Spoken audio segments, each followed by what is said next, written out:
Well, hello. This is going to be a Will It Run episode. This is a 12.9 Chrysler. 12.9. Ta-da.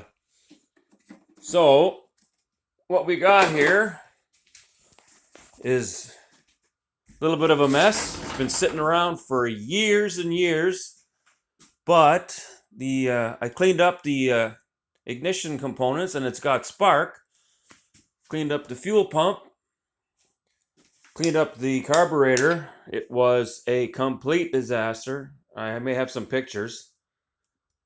But we're going to see there's no starter, no recoil, no anything. So we're just going to go with it like it is now and put everything back together and see if it runs. Stay tuned.